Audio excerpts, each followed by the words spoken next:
పరిశుద్ధ గ్రంథంలోని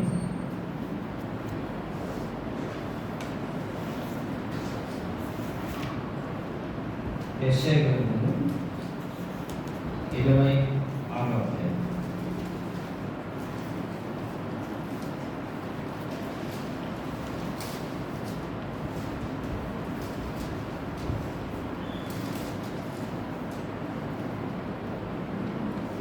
అధ్యాయం. మొదటి నుంచి 5 వచనాల వరకు మనం మార్చి చదువుకున్నాము. యెషయా గ్రంథంలో 26వ అధ్యాయం మొదటి నుంచి 5 వచనాల వరకు మార్చి చదువుకున్నాము. ఆ దినంలో యూదా దేశంలో జనులు ఈ కీర్తన పాడుతారు. బలమైన పట్టణం ఒకటి మనకున్నది, రక్షణ దానికి ప్రాకారంగాను బురుజులుగాను ఆయన నియమించినాడు.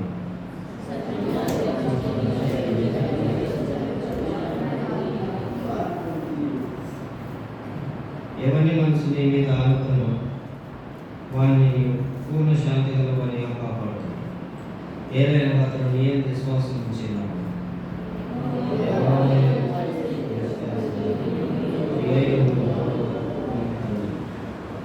ఆయన ఉన్నత స్థలం నివాసం ఎత్తైన దుర్గమును ఈగొట్టువాడు.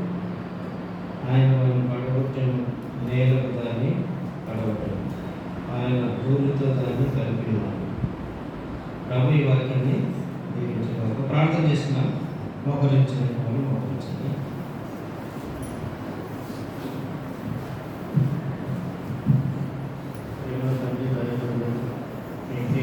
మా సొంత లక్ష్యంపైన వేసి వేస్తున్నామని ప్రార్థిస్తున్నాం తండ్రి. ఇంతవరకు పాటలు మేము మాట్లాడిన సమయాన్ని నడుస్తాం. ప్రభు నేను కూడా లేకపోతున్నాను, క్షమించాలి. మీ సులభపరిచిన రక్తాన్ని ప్రోక్షించి కడిగి పవిత్రపరచండి. చదువుకున్న వాక్యాన్ని కూడా మీరు దీవించి ఆశీర్వదించండి. 5 రొట్టెల 2 చేపలు ఆశీర్వదించండి. ఈ వాక్యాన్ని కూడా మీరు ఆశీర్వదించమని ప్రార్థిస్తున్నాను. ఆరాధన కొరకై మీ వాక్యం ద్వారా నేను తండ్రి మరి హెచ్చరింపబడి ప్రభావ మీ వాక్యాన్ని ఆధారం చేసుకుని మేము ఆరాధించడానికి మీ లేఖనాలు మాకు కల్పించమని ప్రార్థిస్తున్నాను. మీ మాటలు పలుకుని యోగ్యత నన్ను జ్ఞాపకం చేసుకుని అత్యవసర వార్త 10వ అధ్యాయం 20వ వచనం ప్రార్థిస్తున్నాను. ఎంతో నాలుగు ఈ సమయంలో నా పక్షంలో జ్ఞాపకం చేసుకుని వాళ్ళతో మాట్లాడి ప్రభావ మరి ఆరాధన కూడా సిద్ధపరచండి. కాంపౌండ్ అంతా మీరు ప్రోక్షణీయం చేస్తున్నాను. ప్రభావ శక్తులను కూడా నేను బంధిస్తున్నాను తండ్రి. ప్రభావ మీరే మీ యొక్క నడిపి అనుగ్రహించడం మీ ఆత్మ సాయం దయచేయండి. యేసుక్రీస్తున్నాము అడిగి వేడుకుంటున్నాం తండ్రి.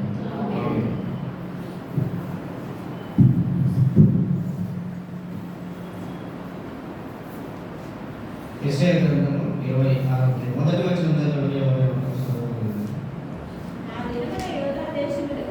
ఆ దినమున యూదా దేశంలో జనులు ఈ కీర్తన పాడుదురు. బలమైన పట్టణం మనకున్నది, రక్షణను రక్షణ దానికి ప్రాకారంగాను గురుజుగాను ఆయన నియమించింది. ప్రభు ఈ వాక్యాన్ని మనం నియమించడం. చూడండి, పరిశుద్ధ గ్రంథమైన బైబిల్లో మరి క్రీస్తు పూర్వం 700 సంవత్సరాల క్రితమే మరి యేసయ్య అనే మరి ప్రవక్త మరి ముందుగా జరగబోయేది ఆయన దేవుడు తనకు సూచించిన ప్రకారం, తనకి ఇచ్చిన ప్రత్యక్షత ప్రకారం ఆయన ప్రవర్తిస్తున్నాడు. చూడండి, ఇక్కడ దేవుని వాక్యంలో మనం చదివినట్టయితే ఇక్కడ మొదటి వచనంలో ఆ దినముందు యూదా దేశంలో జనులు ఈ కీర్తన పాడుదురు అని చెప్తారు. యూదా దేశంలో జనులు కీర్తన పాడుదురు కనుక ఇప్పుడు మరి దేవుని వాక్యంలో మనం చదివినట్టయితే ఇప్పుడు మనం దీన్ని వాక్యంగా చదువుతున్నాం. కానీ అప్పుడు మరి యూదులు ఇది పాటగా పాడారు.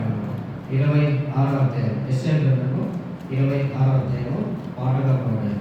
కనుక మనకు మరి సీయోను గీతాల్లో కూడా దాదాపు మరి 800కు పైగా పాటలు ఉన్నాయి. 800 పై చిలిపి ఉంది. అయితే ఆ పాటలన్నీ మనకు రావు, కొన్ని పాటలు మాత్రమే వస్తున్నాయి. కానీ చూడండి, మరి కీర్తన గ్రంథం కానీ ఇంకా యెషయా గ్రంథం కానీ ఇంకా నిర్గమకాండంలో ఆ స్థలాల్లో మరి దేవుని భక్తులు దేవుడు చేసిన మేలును బట్టి వారికి ఇచ్చిన ఆశీర్వాదాన్ని బట్టి వాళ్ళు పాటలుగా పాడారు. అయితే మరి ఏడగా మనలాగా వాళ్ళు రాయబడిన పాటలు పాడలేదు. అంటే దేవుడు వారికి చేసిన మేలును బట్టి అనుభవపూర్వకంగా ప్రాక్టికల్గా వాళ్ళు దేవుడిని స్తుతించి కనపరిచి ఆరాధించి హెచ్చించి బోధించి ఆయన గొప్పతనాన్ని, ఆయన త్యాగాన్ని, ఆయన ఎక్కడుంటాడు, ఏమై ఉన్నాడు, ఆయన ఏం చేశాడు, ఆయన ఇహ ముందు పరమందు ఆయన పనులు, ఆయన కార్యాలు, ఆయన గుణలక్షణాలు వివరించడమే పాట. చూడండి, ఇక్కడ మరి ఏమంటున్నారంటే మొదటి వచనంలో యెషయా గ్రంథంలో 26వ అధ్యాయం మొదటి వచనంలో ఆ దినముందు యూదా దేశంలో జనులు ఈ కీర్తన పాడుదురు. యూదా దేశంలో జనులు. చూడండి, ఇక్కడ దేశమంతా గురించి రాయబడింది. కానీ మన దేశం కూడా ఉంది, భారతదేశం. భారతదేశంలో అందరూ కూడా దేవుని పాటలు పాడతారు, దేవుని స్తుతిస్తారు, దేవుని ఆరాధిస్తారు, దేవుని కనపరుస్తారు. దేవుడు అంటే వారికి తెలుసా? దేవుడు ఎక్కడ ఉంటాడో వారికి తెలుసా? దేవుడు ఏమై ఉన్నాడో తెలుసా? దేవుడు ఆయన ఏం చేస్తున్నాడో, ఏం చేయబోతున్నాడో, మరి కనబడే సృష్టి, ఈ గాలి, ఈ మరి సూర్యరశ్మి, మరి ఈ వర్షం, తర్వాత చలి, ఈ కాలాలు ఇవన్నీ కూడా ఎవరు సృష్టించారో మరి వారికి తెలుసా? తెలిస్తే దేవుని స్తుతిస్తారు. వాళ్ళకు తెలియకపోవడం కారణాన్ని బట్టే మరి మనుషులను, జంతువులను, పురుగులను, ఈ లోక సంబంధమైన మరి ప్రకృతిని వాళ్ళు దేవునిగా పూజిస్తున్నారు, ఆరాధిస్తున్నారు. మరి దేవుడు ఎవరో వారికి తెలియక మరి లోకంలో మరి దిగమకమవుతున్నారు. అయితే చూడండి, ఈ యొక్క దేశం ఉంది, ఇది యూదా దేశం. కనుక యూదా దేశంలో జనులందరూ కూడా కీర్తన పాడుతున్నారు. కీర్తన అంటే పాట. ఏమని పాడుతున్నారంటే చూడండి, వాళ్ళు మరి ఏ విధంగా పాట పాడుతున్నారంటే వాళ్ళు ఉండబోయే దాని గురించి, వారు నిరీక్షణ గురించి మరి ఈ మాటలు, ఈ పాటలు మనకు వినిపిస్తున్నారు. చూడండి, 2వ లైన్లో ఈ విధంగా రాయబడింది, బలమైన పట్టణం ఒకటి మనకు ఉన్నది, రక్షణ దానికి ప్రాకారంగాను గురుజుగాను ఆయన నియమించి ఉన్నాడు. బలమైన పట్టణం. చూడండి, ఇది మరి బలమైన పట్టణం అంటే ఈ లోకంలో మరి యూదులు, ఇజ్రాయేలు మరి దేవుని యందు విశ్వాసం ఉంచిన వాళ్ళు బలమైన పట్టణం అంటే మనకు పరలోక సంబంధమైన పట్టణం. కనుక ఈ పట్టణం గురించి చాలా మంది ఎదురు చూశారు. అబ్రహాం ఎదురు చూశారు, తర్వాత మరి నోహు ఎదురు చూశారు, ఆ తర్వాత ఇస్సాకు ఎదురు చూశారు, మోషే ఎదురు చూశారు. మరి బైబిల్లో ఉన్న ఆల్మోస్ట్ అందరూ భక్తులందరూ కూడా ఈ పట్టణం వైపే చూశారు. ఎందుకంటే ఇది బలమైన పట్టణం, ఇది స్ట్రాంగ్ సిటీ. కనుక చూడండి, ఈ బలమైన పట్టణము వైపు మరి చూసినప్పుడు వారికి ఎలాంటి ఆశీర్వాదం, ఎలాంటి సంతోషం, ఎలాంటి మరి ఆనందం వల్ల కలిగిందంటే చూడండి, దేవుని వాక్యంలో ఈ విధంగా రాయబడింది. మరి ఎబ్రీయులకు రాసిన పత్రిక 11వ అధ్యాయము 24వ వచనం ఎవరైనా చదవండి. ఎబ్రీయులకు రాసిన పత్రిక 11వ అధ్యాయము 24వ వచనం.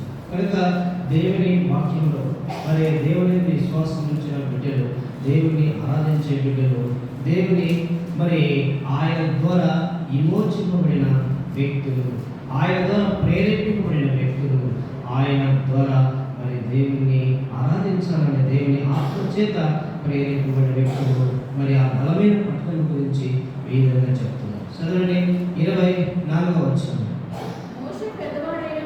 మోషే పెద్దవాడైనప్పుడు విశ్వాసమును బట్టి ఐగుప్తు ధనము కంటే క్రీస్తు విషయమైన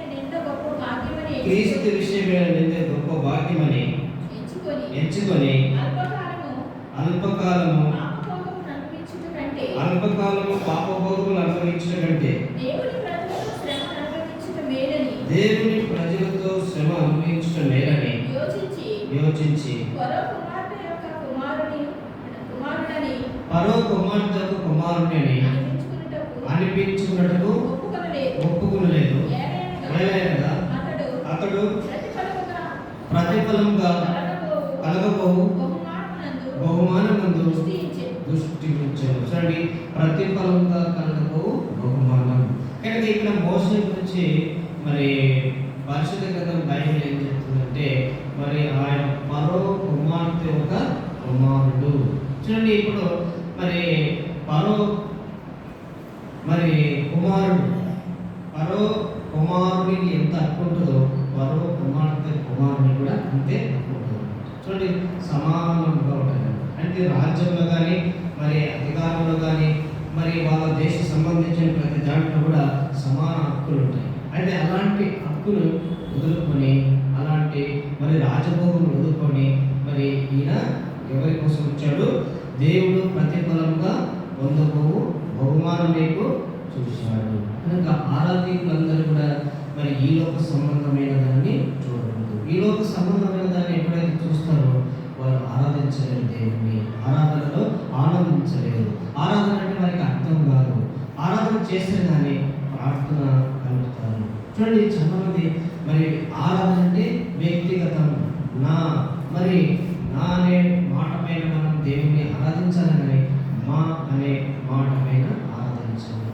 మా అంటే బహువచనని, మా అంటే బహువచనం చూపిస్తుంది. నా అంటే మరి ఏకవచనం అంటే మరి వ్యక్తిగతంగా మనం దేవుణ్ణి ఆరాధించాలి. ఆయన మనకిచ్చే రక్షణ కొరకై, ఆయన మనకు చేసిన మేలు కొరకై దేవుని మనము ఆరాధించవలంగా, స్తుతించవలంగా, దేవుణ్ణి గణపరచవలంగా మనము ఉండాలి. ఎందుకంటే ఈ లోకంలో రక్షణ అనేది వ్యక్తిగతమైనది. అది ఒకరి ద్వారా వచ్చేది కాదు, అది ఒకరు చెప్తే వచ్చేది కాదు, అనవపూర్వకంగా వచ్చేది కాదు. దేవుడు తన అనాది సంకల్ప ప్రకారంగా భూమికి పునాదులు వేయకూడదంటే ఈ యొక్క సృష్టిని సృష్టించకముందే దేవుడు క్రీస్తులో మనల్ని జ్ఞాపకం చేసుకున్నాడు.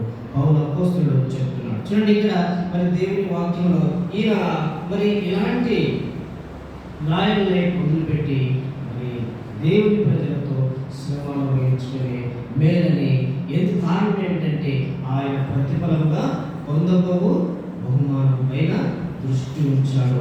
ఆ దృష్టి, అలాంటి దృష్టి ఎవరైతే మరి నిలుపుతారో వాళ్ళే దేవుని ఆరాధించగలరు. కనుక అలాంటి ఆరాధన దేవుడు మనకుండా కోరుచున్నాడు. చూడండి, మరి ఇక్కడ దేవుని వాక్యంలో 11వ అధ్యాయము 10వ వచనం చదవండి. 11వ అధ్యాయం ఎబ్రీయులకు రాసిన పత్రిక 11వ అధ్యాయం 10వ వచనం మనం చదివినట్టయితే అక్కడ దేవుని భక్తులు దేవుని యొక్క పట్టణం వైపు ఎదురు చూసినట్టుగా, మరి పునాదులు గల పట్టణం వైపు ఎదురు చూసినట్టుగా మనం ఇక్కడ చదువుతాం. ఎబ్రీయులకు రాసిన పత్రిక 11వ అధ్యాయము 10వ వచనం చదవండి. ఏలైనా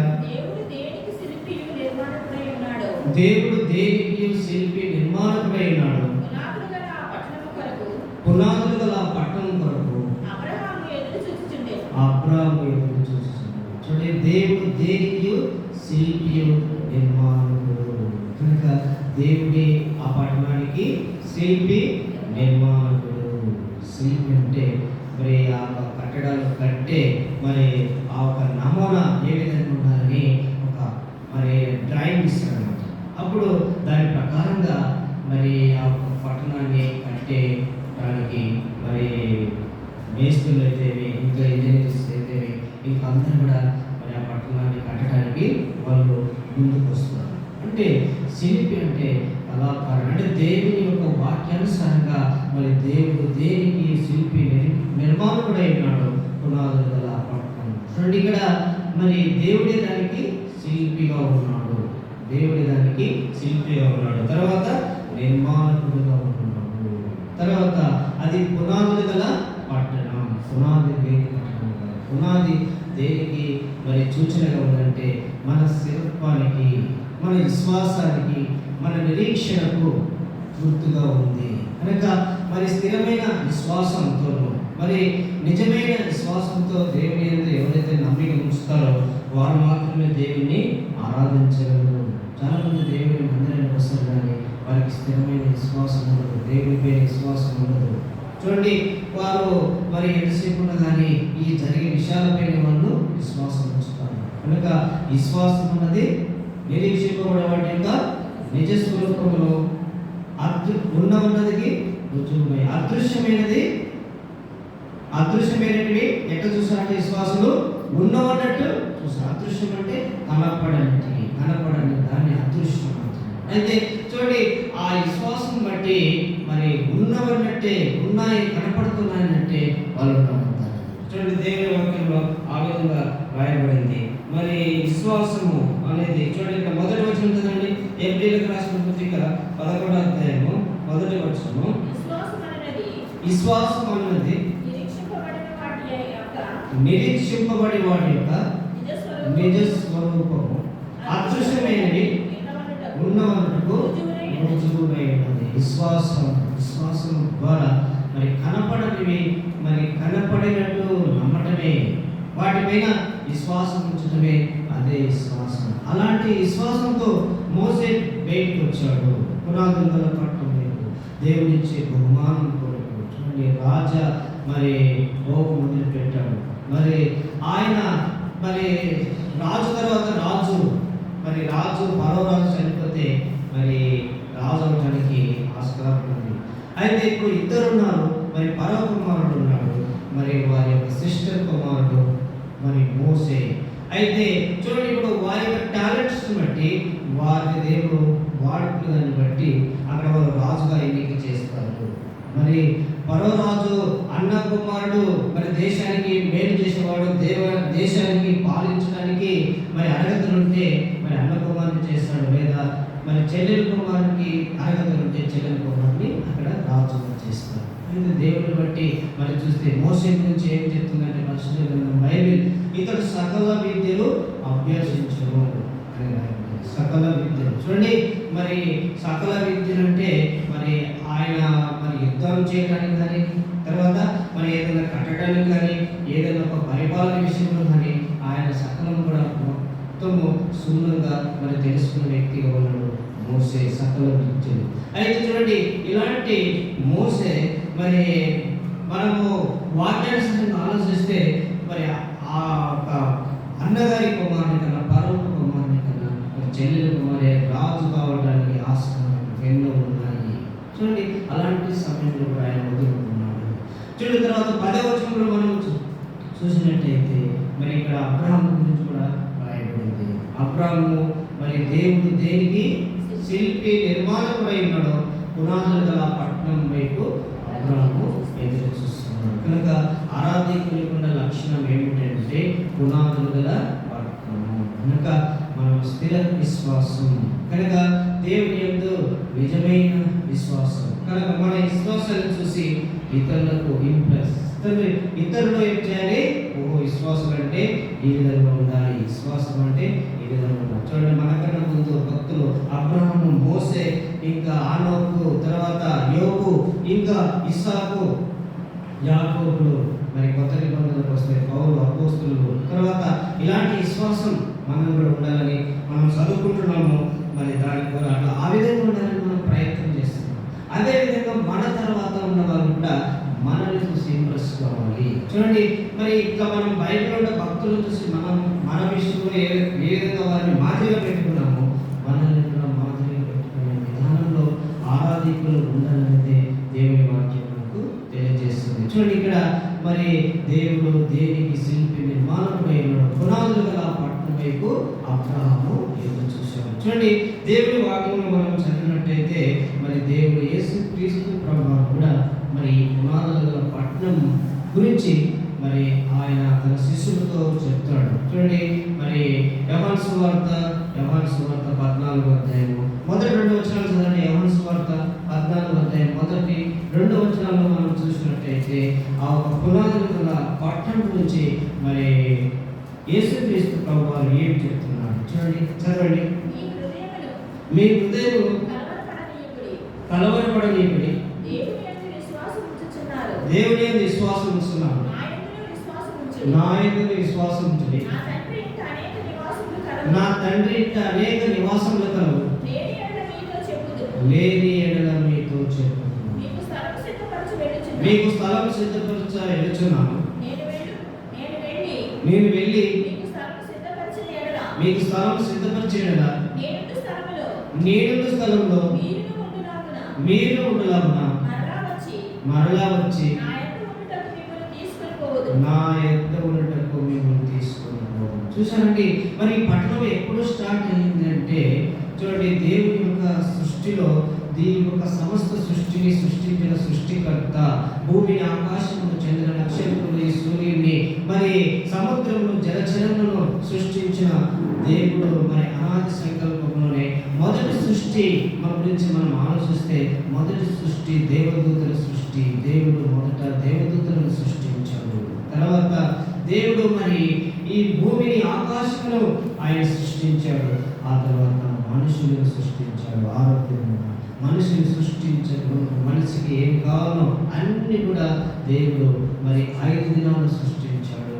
అన్ని మనిషికి కావాల్సిన వెలుగు, తర్వాత మరి వారికి కావాల్సిన ఫుడ్, మరి ఆక్సిజన్, తర్వాత మరి వారికి గాలి ఇవ్వడానికి చెట్లు, ఇంకా వారికి ఆహారం కొరకై మరి తర్వాత మరి ఏజ్, నాన్ వెజ్ అన్ని కూడా దేవుడు సృష్టించాడు. 5 దినాలు పక్షులను, చేపలను, తర్వాత జంతువులను అన్ని కూడా దేవుడు మరి మనుషులకు సృష్టించి 6వ దినము మనిషిని సృష్టించాడు. కనుక మరి వీటికన్నా ముందే దేవుడు దేవదూతలను సృష్టించాడు. దేవదూతలను సృష్టించినప్పుడే తర్వాత ఈ జగత్తుకి పునాది వేయమంటే ఆయన మనల్ని కూడా ఆయన సంకల్పంలో, ఆయన ఒక మరి హృదయ ఆలోచనలో, ఆయన ఒక మరి హృదయంలో మనం కూడా ఉన్నాము.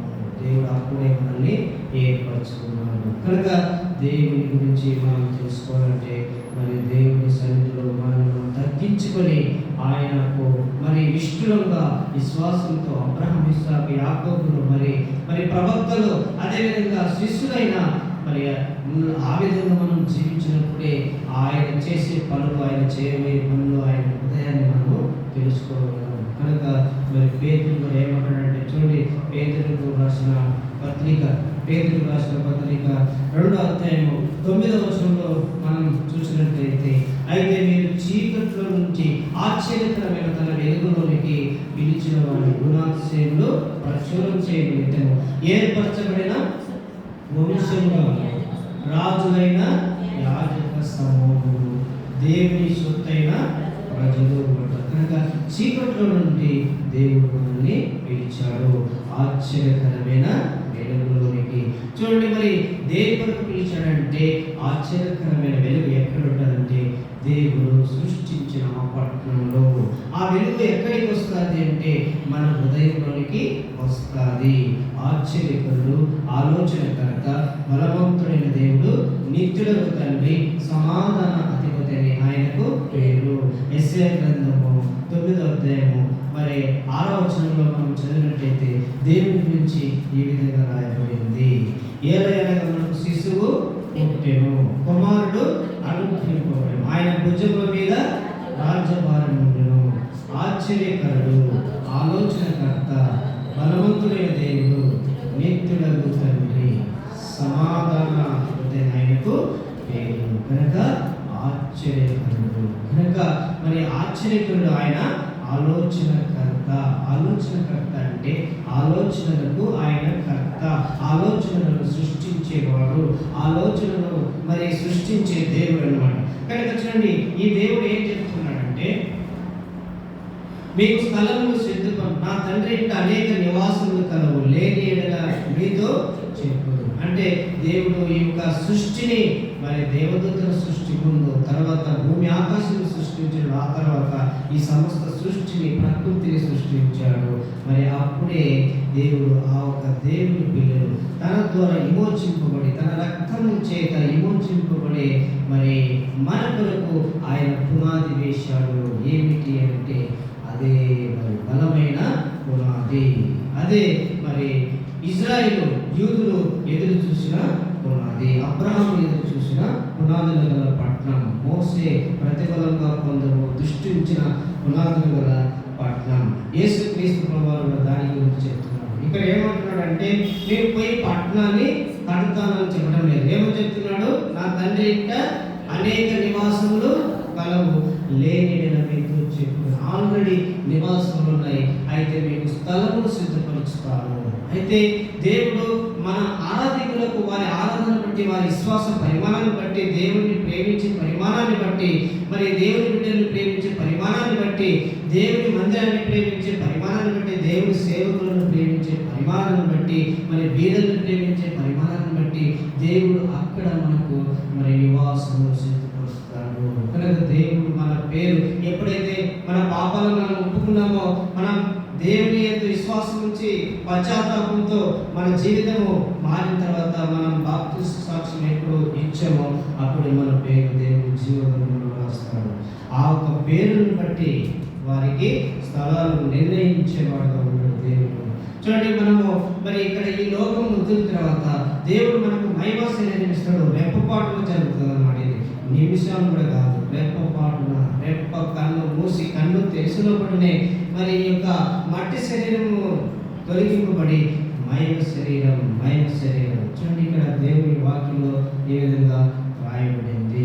ఆ విధంగా అలాంటి మరి మాటలు, మరి ఇది దేవుని ఆరాధికులకు దేవుడు ఇచ్చిన మాటలు. చూడండి, మరి దశలోనికి రాసిన పత్రిక 4వ అధ్యాయము, దశలోనికి రాసిన పత్రిక 4వ అధ్యాయము చూడండి, ఇక్కడ 14వ వచనం చదవండి. ఎవరైనా 14వ వచనం, 4:14 త్వరగా చదవండి.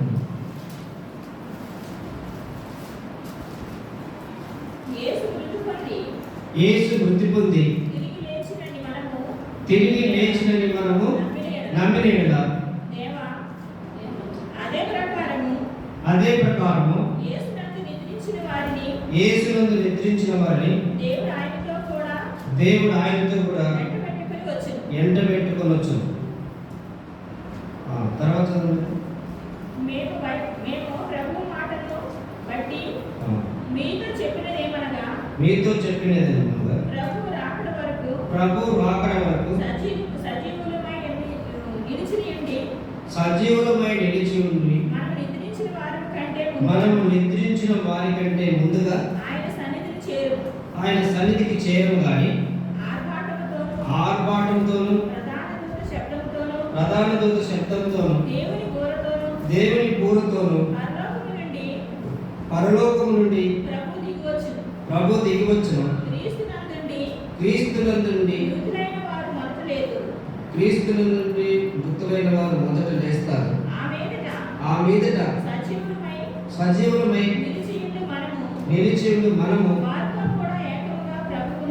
వారితో కూడా ఏకంగా ప్రభును ఎదుర్కొనుటకు ఆకాశ మండలములకు మేఘముల మీద కొనిపోబడు. చూసారండి, మేఘముల మీద కొనిపోబడు. అక్కడ మరి మేఘములు మనల్ని రిసీవ్ చేసుకుంటారు. మేఘములుగా దేవుడు మనకు మేఘములుగా ఆయన మేఘముల మీద మనల్ని తీసుకొస్తాడు. చూడండి, కనుక దేవుడు మరి ఇలాంటి సిద్ధపాటు కలిగి ఉన్నాడు. మరి ఆల్రెడీ మేఘాలకు ఆజ్ఞాపించిన దేవుడు.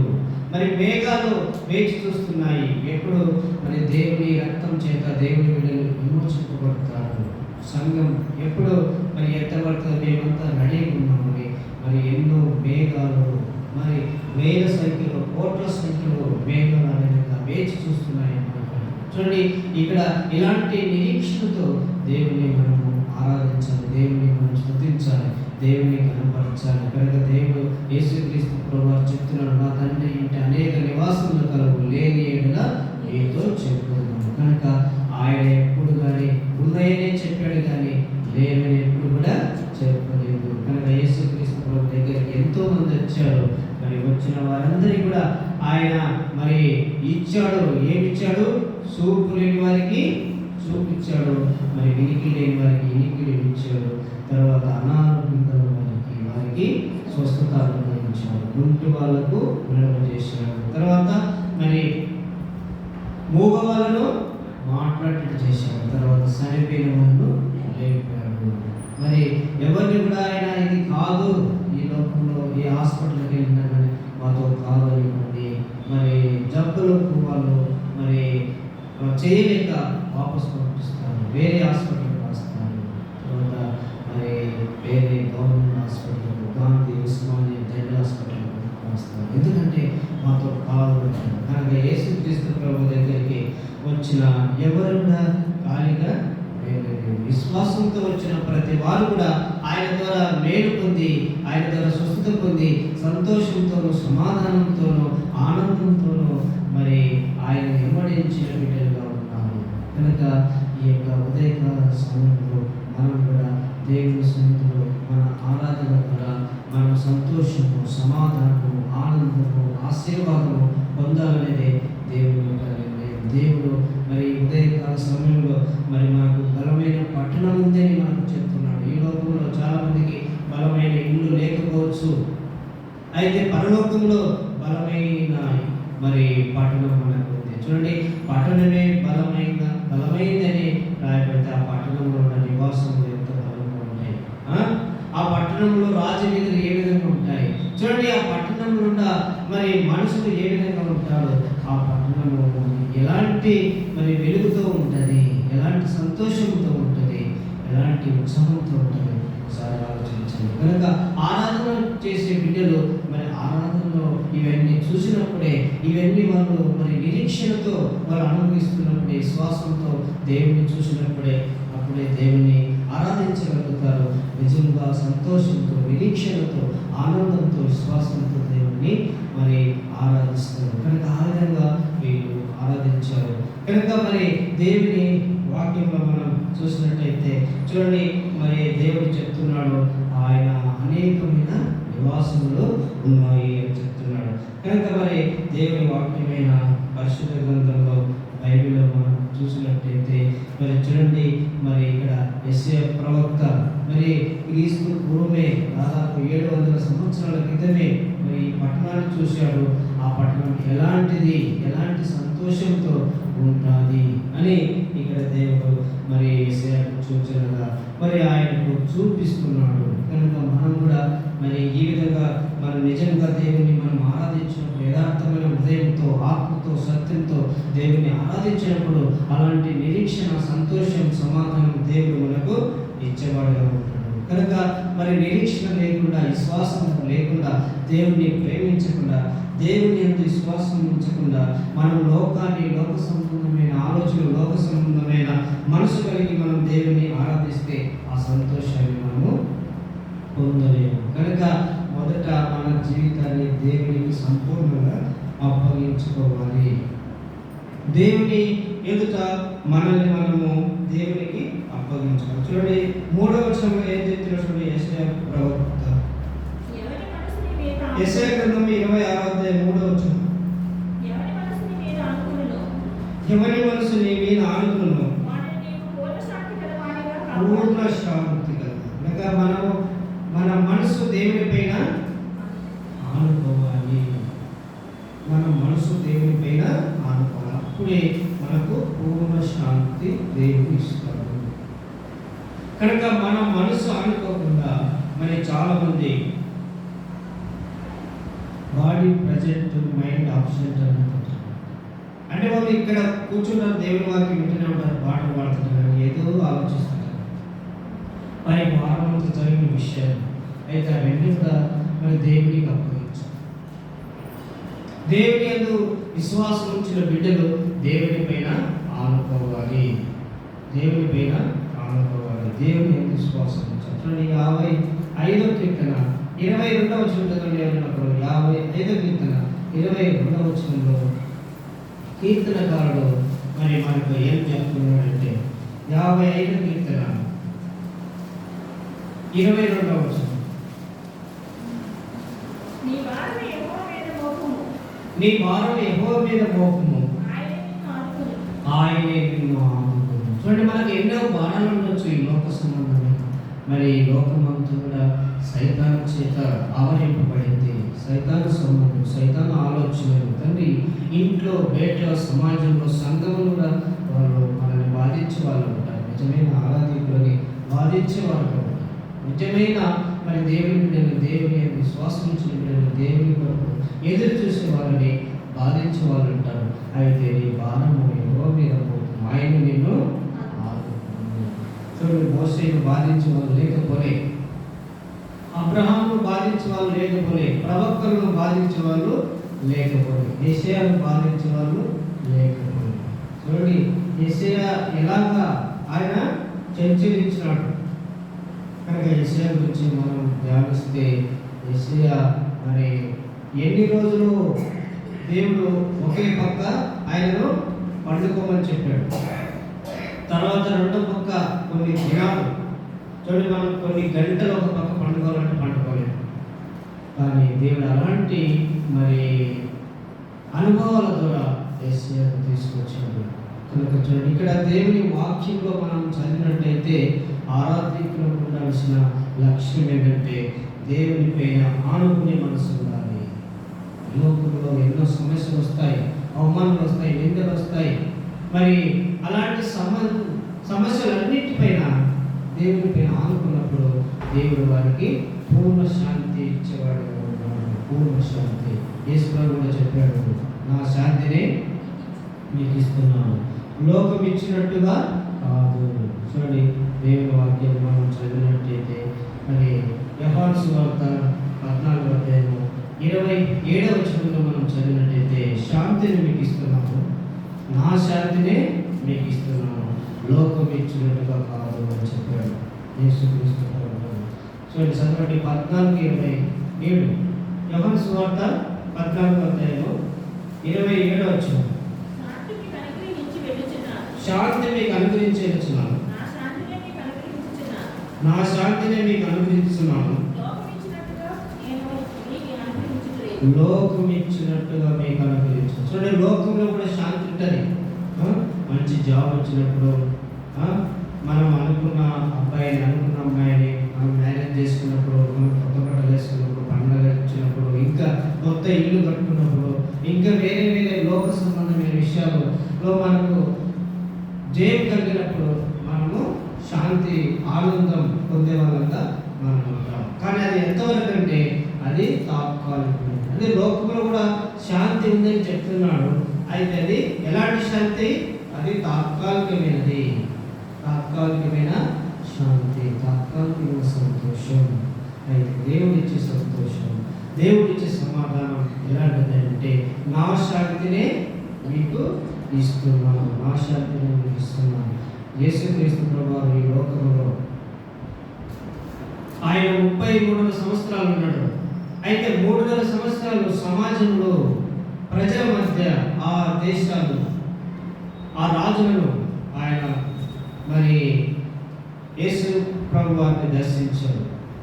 యేసుక్రీస్తు ప్రభువారు మరి ఎక్కడ కూడా ఎవరిని కూడా మరి నాకు ఇది కావాలి, నాకు ఇది తక్కువ ఉంది, నేను ఇలాంటి కష్టాలలోనూ, ఇలాంటి నిందల్లో, ఇలాంటి అవమానాలలో నేను ఎన్ని మంచి పనులు చేసిన శాస్త్రులను నన్ను అర్థం చేసుకోవటం లేదు, నేను ఎలాంటి మరి సూచనలు చేసిన పరిశీలన నన్ను అర్థం చేసుకోవటం లేదు, నేను ఎన్ని కార్యాలు చేసిన ధర్మశాస్త్ర ఉపదేశంలో నన్ను తక్కువ చేస్తున్నాను. మరి ఎవరితోనైనా చెప్పాడా? యేసుక్రీస్తు ప్రభువు వారు మరి ఆయన స్వస్థపరిచినప్పుడు అందరూ కూడా ఆయనను విమర్శించారు.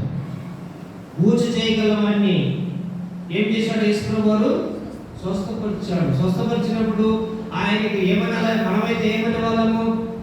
ఊచ చేయగలవాడిని నువ్వు బాగుపరిచావు, నిజంగా నువ్వు దేవుడు ప్రభుడవు అని మనము దేవుని పొగిడము. అయితే వాళ్ళు ఏం చేశారంటే ఆయనను విమర్శించారు. నువ్వేం ప్రవక్తవు, ఇశ్రాయేలు దినంలో ఇలాంటి పనులు చేస్తావా, ఇలాంటి కార్యాలు చేస్తావా, ఒక మనిషికి పూర్ణ స్వస్థత నువ్వు కలుగజేస్తావా అని ఆయనను విమర్శించాడు. అయితే యేసుక్రీస్తు ప్రభువు వారికి ఒకటే ఒక మరి ప్రశ్న వేశాడు. చూడండి, ఇశ్రాయేలు దినంలో మరి మీలో ఎవరిని ఎత్తునే కానీ గాడిదనే కానీ గుట్టలో పడితే బయటికి తీస్తాడా తీయడా అని యేసు ప్రభువు ప్రశ్న వేశాడు. అయితే వాళ్ళు ఏమైనా జవాబు చెప్పారా? చెప్పలేకపోయారు. చూడండి, యేసుక్రీస్తు ప్రభువు వారు మరి మరి ఎందుకన్నా గాడిద కన్నా మనుషులు ఎంతో శ్రేష్ఠుడు కనుక మరి విశ్రాంతి దినమున మరి ప్రాణ హత్య ధర్మమా, ప్రాణ రక్షణ ధర్మమా, మేలు చేయక ధర్మమా, కీడు చేయక ధర్మమా అని వాళ్ళు అనేకమైన ప్రశ్నల వర్షం వాళ్ళపైన మరి కురిపిస్తారు. కానీ ఒక్కరు కూడా యేసుక్రీస్తు ప్రభువు ప్రశ్నకు జవాబు చెప్పలేక మౌనమైపోతారు. వాళ్ళందరూ మౌనమైపోయినప్పుడు యేసు ప్రభువు లేచి మరి మేలు చేయక ధర్మమే అని లేచి వారికి ఊచ చేయగల వారికి లేచి నడుము అని వారి చేయి బాగు చేస్తాడు. చూడండి, దేవుడు చేసిన గొప్ప కార్యం చేసినప్పుడు ఎవరు కూడా ఆయనకు బాగు చేస్తున్నారు అని వాళ్ళ ఇంటి వాళ్ళు కూడా ఆయనకు మరి థ్యాంక్స్ చెప్పలేదు, కృతజ్ఞత చెల్లించలేదు. ఇంటి వాళ్ళు కూడా చూడండి, మరి యోహాను సువార్త 9వ అధ్యాయంలో అక్కడ గుడ్డివాడు ఉంటాడు. పుట్టిన మొదలుకొని గుడ్డివాడు 40 సంవత్సరాల వయసు వచ్చింది. ఎంతో మంది శాస్త్రులు తర్వాత ప్రవక్తలు వచ్చారు, కానీ వాళ్ళు ఎవరు కూడా బాగుపరచలేకపోయారు. బాగుపరిచిన తర్వాత వచ్చారు. మరి ఇశ్రాయేలు దినములో స్వస్థత నందా తగదే అంటున్నారు శాస్త్రులు పరిచయం.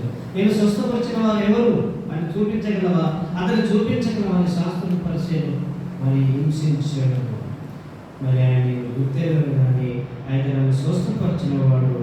మరి నీవు మరి ఈ యొక్క మట్టి తీసుకొని నీ కన్నులకు పూసుకోను అని ఆయన చెప్పాడు. నేను కడుక్కొని శుద్ధి నొందితే సూపుగల పడితే మరి వారి శాస్త్రముల పరిశీలకు మరి ఆయన బదులిచ్చాడు. చూడండి, ఇలా యేసుక్రీస్తు ప్రభువు ఈ లోకంలో ఉన్నప్పుడు మరి ఎవరు కూడా ఆయన చేసే పనులకు ఎవరు కూడా ఆయనను ఒక్కసారి కూడా థ్యాంక్స్ చెప్పలేదు. కనుక దేవుడు మరి ఆ యేసుక్రీస్తు ప్రభువు ఈ లోకంలో ఎన్నో గొప్ప కార్యాలు చేశాడు. తండ్రికి చెప్పాడు. చూడండి, మరి లాజరుని కూడా లేపాడు. లాజరుని లేపినప్పుడు మరి వచ్చారా, శాస్త్రం వచ్చారా, పరిచయం వచ్చారా? ఎవరు రాలేదు. చూడండి, చనిపోయిన వ్యక్తి 4 రోజుల తర్వాత మరి చనిపోయిన వ్యక్తిని నువ్వు లేపావు, నిజంగా నువ్వు దేవుడు ప్రభుడవు, మిమ్మల్ని వెంబడిస్తాము అన్నారా? శాస్త్రులు కానీ పరిచయం కానీ కొంతమంది మరి విశ్వాసం ఉంచినప్పుడు కూడా ఈ యొక్క మరి శాస్త్రులకు భయపడి పరిచయాలకు భయపడి వాళ్ళు మరి లోపలి ఉండిపోయారు. ఒప్పుకుంటే మమ్మల్ని ఆయన వేస్తున్నారు. చూడండి, ఇలాంటి పరిస్థితుల్లో యేసుక్రీస్తు తర్వాత ప్రవక్తలు శిష్యులు అదే దారిలో నడుచుకున్నారు. కారణం ఏమంటే ఈ లోకంలో నిజమైన ఆరాధికులకు నిజమైన విశ్వాసులకు మెప్పులు ఘనతలు ఎలా ఉండవు. అయితే మన ఘనత, మన మెప్పు, మన సమస్తము దేవుడి దగ్గర ఉంది. అందుకే దేవుడు భక్తులందరూ కూడా దేవుని వైపే చూశారు. అబ్రాహాముకు ఈ లోకంలో లేక కాదు, తినడానికి లేక కాదు, తాగడానికి లేక కాదు, ఉండటానికి లేక కాదు, అన్నీ ఉన్నాయి, కానీ పునాదుల పట్టణం వైపు చూశాడు. మోసకు ఉన్నాయి కానీ ప్రతిఫలంగా కొంతకు బహుమానం వైపు ఆయన చూశాడు. కనుక ఇలా భక్తులందరినీ మనం చూసుకోకపోతే మనకు సమయం సరిపోదు. కాబట్టి నేను ఇక్కడ ముగిస్తున్నాను. అయితే దేవుని వైపు మనం చూసి దేవుని పైన మనం ఆనుకొని దేవుడు మనకు అనేకమైన స్థలములు సిద్ధపరుస్తున్నాడని చెప్పాడు. కాబట్టి మనం నిరీక్షణతోనూ మనకు బలమైన పట్టణం ఉంది. ఆ పట్టణం ఏంటంటే అది పునాదులు గల పట్టణం. కనుక ఆ పట్టణంలో మనం ఒకరోజు వెళ్తాము. అక్కడ సంతోషం, సమాధానం, నెమ్మది, ఆనందం. అక్కడ ఆకలి లేదు, దాహం లేదు, మరి అక్కడ దుఃఖం లేదు. చిన్నపిల్లల పాట తెలుసు కదా నీకు? ఆకలి లేదు, దాహం లేదు, యుగ యుగములు పరమానందం. ఆకలి లేదు, దాహం లేదు, యుగ యుగములు పరమానందం. యేసు కట్టెను సుందరము బంగారం.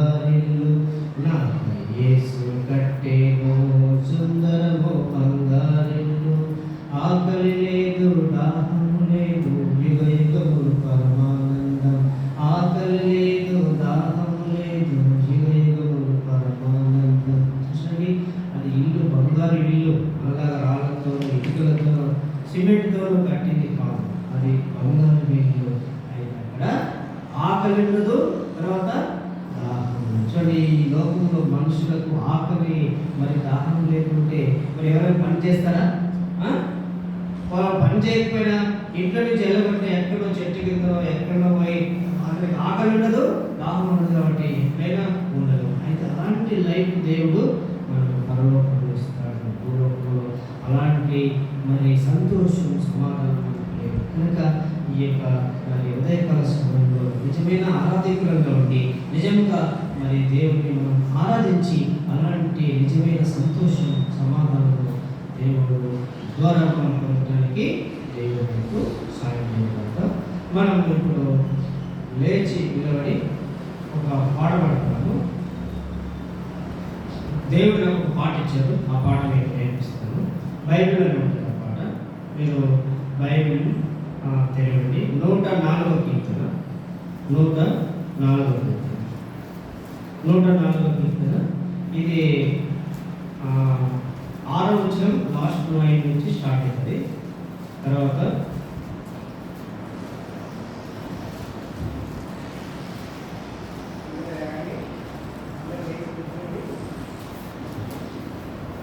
లేచి నిలబడి పాడుతున్నాము.